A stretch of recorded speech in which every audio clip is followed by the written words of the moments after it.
पाटौदी प्रधान को लेकर ममता ने ऐसे पलटीबाजी, जानिए पूरी जानकारी। बुलंदियां देर तक किसके हिस्से में रहती हैं? बहुत ऊंची इमारतें हर घड़ी खतरे में रहती हैं। ये शेर तो मुनव्वर राणा ने किसी और के लिए कहा था, लेकिन ये शेर हाजी मूसे खान के ऊपर फिट बैठता है। क्योंकि दोस्तों आपको पता होगा कि जिस तरीके से आरएलपी के समर्थक हाजी मूसे खान कड़ी मेहनत के बावजूद भी सफल नहीं हो पाए थे 22 के इलेक्शन में, लेकिन जिस तरीके से पाटौदी के मामले में पूरा का पूरा प्रकरण हुआ, उससे ये साबित हो गया कि पाटौदी का किंग मेकर कांग्रेस ही नहीं बल्कि हाजी मूसे खान के हाथों में भी कमान आ सकती हैं। बहुत ऊंची इमारतें हर घड़ी खतरे में रहती हैं, वही हुआ। ऊंची इमारतें धराशायी हो गई और हाजी मूसे खान की चल गई। नमस्कार, मेरा नाम सफ़ी खान है और आपने देखना शुरू किया है SKJ टीवी।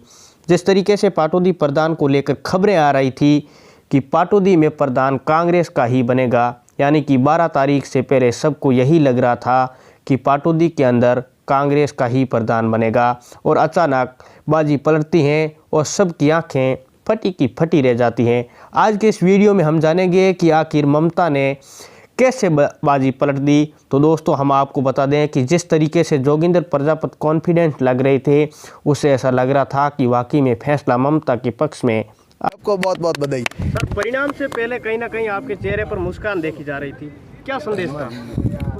मुस्कान मालिक की कृपा है, भगवान की मेहरबानी है, जिसमें उनकी ये सब देन होती है।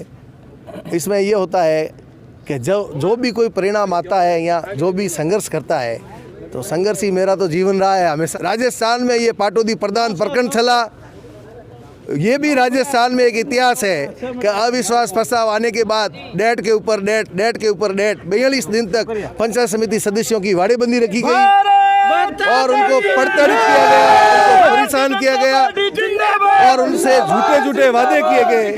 आज उसका ही ये परिणाम है। आ सकता है, लेकिन वही हुआ।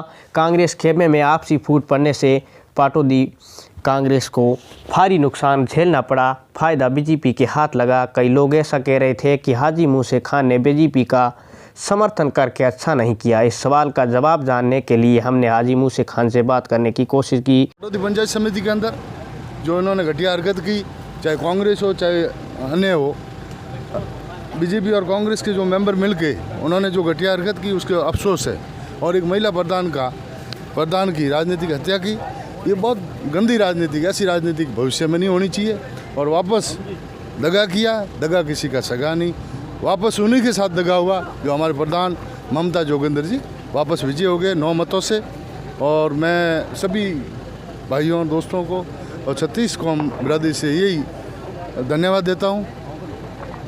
आगे 36 कौम के लिए सब मिलके इंशाल्लाह अच्छा काम करेंगे और विकास होगा। चेहरे पे मायूसी देखी जा रही थी, आज कहीं ना कहीं खुशी की लहर दिख रही है। खुशी की लहर साहब ऐसा है कि कोई अगर किसी बिगाड़ 36 कौम में अगर कोई बिगाड़ करने के नुकसान, निजी नुकसान और कई तरह के नुकसान करके अगर किसी ने राजनीति करते हैं, वो राजनीति मैं तो उसको गंदी मानता हूँ।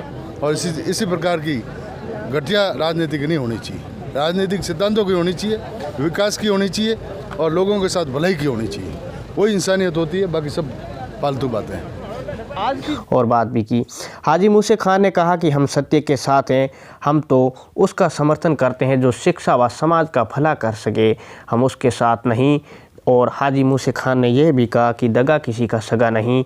उन्होंने दगा करके 6 महीने पहले पाटौदी का प्रधान गिराने की कोशिश की, लेकिन अब वही हुआ जो सत्य हमेशा सत्य की जीत होती है। अब आपके मन में सवाल उठ रहा होगा कि हाजी मूसे खान आखिर निर्दलीय चुनाव क्यों लड़े?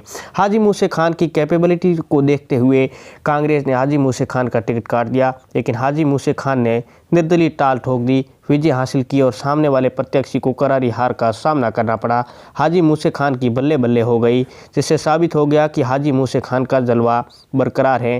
ये साबित हो गया कि चुनाव जीतने के लिए किसी पार्टी की सिंबल की ज़रूरत नहीं, बल्कि लोगों के दिलों में जगह होनी चाहिए। पाटौदी प्रकरण को लेकर आपकी क्या राय है, कमेंट बॉक्स में ज़रूर बताएं। देखते रहिए SKJ टीवी, वीडियो को शेयर करें और आप हमारे पेज को फॉलो करें। बहुत बहुत धन्यवाद। Thank you so much.